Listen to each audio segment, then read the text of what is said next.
Өтінімдерді қолмен қабылдау. Платформаға қағаз түрінде қабылданған құжаттарды жүктеу үшін өтінімдерді қолмен қабылдау бөліміне өтіңіз. Жаңа өтінім батырмасын басыңыз. Өтініш берушінің санатын таңдаңыз. Талапкердің жеке сәйкестендіру нөмірін енгізіңіз.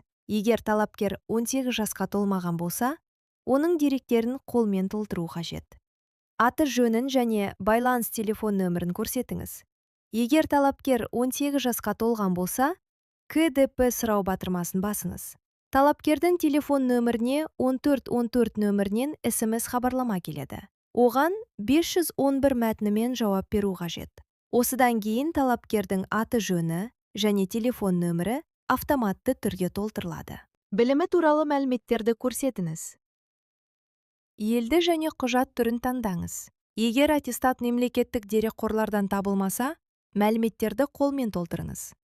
Облысты немесе қаланы, ауданды және мектепті таңдаңыз.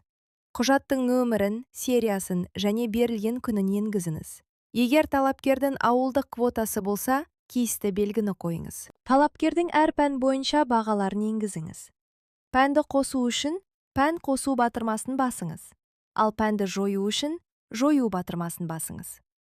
Аттестаттың сканерленген көшірмесін жүктеу үшін ауыстырғышты қосып, қажетті құжатты таңдаңыз. Оқу нысанын, даярлау түрін және өңірді таңдаңыз.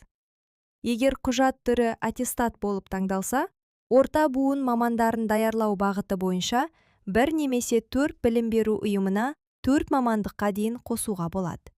Мамандықты қосу үшін тиісті батырманы басыңыз.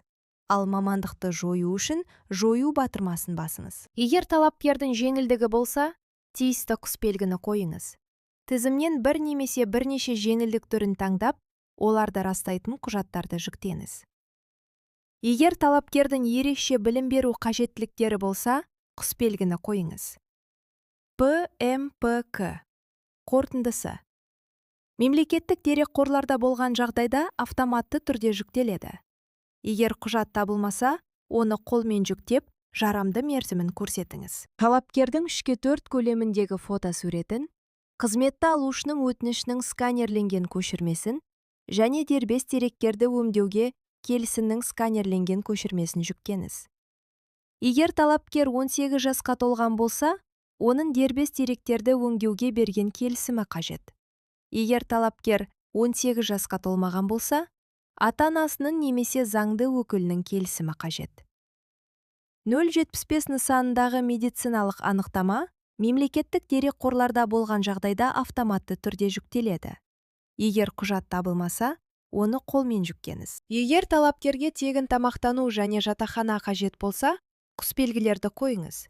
Толтырылған өтінімдегі барлық мәліметтердің дұрыстығын тексеріп, сақтау батырмасын басыңыз. Өтінімді өңдеу үшін тиісті батырманы басыңыз. Өтінімге оны толтырған қызметкер қол қояды. Қол қою батырмасын басып, электрондық цифрлы қолтаңбамен қол қойыңыз.